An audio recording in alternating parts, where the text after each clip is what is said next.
আজকে আমি এমন একটা জায়গার কথা বলবো যে জায়গাটা আপনারা আগে কখনো দেখেন নাই এবং দেখলে ভাল লাগবে। তো চলে আসলাম খালার বাড়িতে। খালার বাড়িতে অনেক আপ্যায়ন করা হলো, হালিম দেওয়া হলো, সমোসা দেওয়া হলো, অনেক কিছু দেওয়া হলো। খাওয়া দাওয়ার পর এবার হচ্ছে সেই জায়গাটা দেখতে যাওয়ার পালা।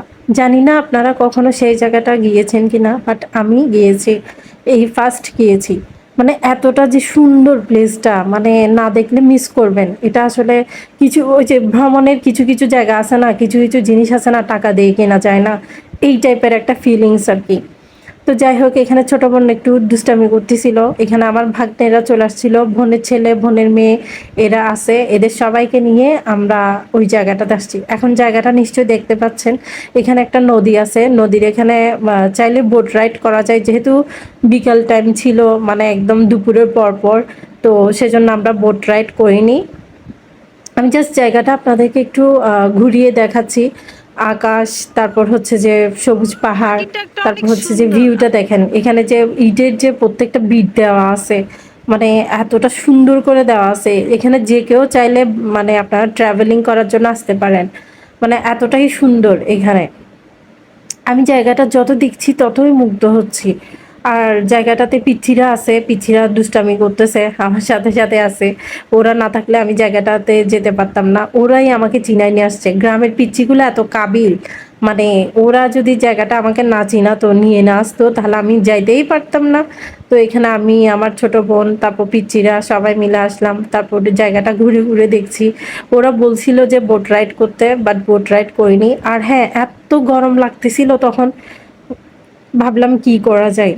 তো তখন ভাবলাম আইসক্রিম খাবো। তো পিচ্চি যেয়ে আইসক্রিম নিয়ে আসছে, তো আইসক্রিম খেলাম। তারপর আবার একটা ড্রিঙ্কস খেলাম, 7 আপ সম্ভবত। তারপর এখানে আমার ছোট বোন ঢং করতেছে।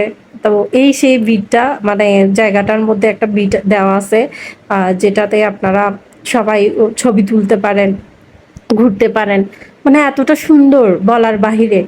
কিছু কিছু সৌন্দর্য আসলে টাকা দিয়ে কেনা পাওয়া যায় না। এগুলো আসলে অনুভূতিগুলো আসলে কখনো টাকা দিয়ে কেনা পাওয়া যায় না। এগুলো হচ্ছে যে ঘুরার বিষয়, জানার বিষয়, অদেখাকে দেখার বিষয়, অজানাকে জানার বিষয়। তো এইখান থেকে আকাশটা এত সুন্দর লাগছিল, তো আকাশের একটু ভিউ নিলাম। তারপর আমি একটু হাঁটছিলাম প্রত্যেকটা বিচগুলোতে, মানে বিটগুলো দেখলেই না ইচ্ছা হয় একটু হাঁটছিলাম। হাঁটার পরে এবার ভাবলাম একটু পা দোলাই, পা দোলাচ্ছি। নদী দেখলেই নদীর সামনে বসে পা দোলানোটা আমার অভ্যাস।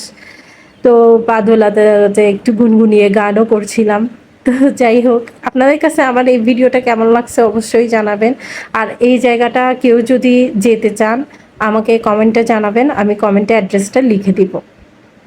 তারপর ফিরে আসার পালা। এরপর জায়গাটার থেকে ঘুরে আসার সময় অনেকগুলো গাছ ছিল, কাঁঠাল গাছ ছিল, আম গাছ ছিল, নদী ছিল, ছোট পুকুর ছিল। তো ওখান থেকে ঘুরে ঘুরে তারপর এই যে কাঁঠাল দেখতেই পাচ্ছেন, কাঁঠাল গাছ দেখলেই একটা জিনিসের কথা মনে পড়ে, মুচি দিয়ে ভর্তা খাইতে ইচ্ছা করে। তো এই আর কি। আবার কাঁঠাল, আমি কাঁঠাল খুব কম পছন্দ করি, তবে কাঁঠালের চেয়ে কাঁঠাল বিচি অনেক মজা। তো যাই হোক, এখান থেকে প্লেসটা ঘুরে ঘুরে দেখছিলাম। আর দেখার পরে এখান থেকে আবার আসার সময় মনে হলো আরেকটু ভিডিও করি। তো একটা ভিডিও ক্লিপস নিলাম। এখানে পিচ্চি ডিঙিয়ে ডিঙিয়ে ঘুরছিল। তো ঘুরার পর সে বলছিল, আন্টি চলো ঘুরতে যাই, এখানে নৌকায় চড়ি। বাট খুব ক্লান্ত ছিলাম দেখে আর নৌকাটা চড়া হয়নি। তারপর ওখানে আশেপাশে এত সুন্দর সুন্দর গাছ ছিল, আসলে বলার মতো না। তো এই প্লেসটা আসলে ফটিকছড়িতে। আপনারা সবাই যদি যেতে চান জানাবেন।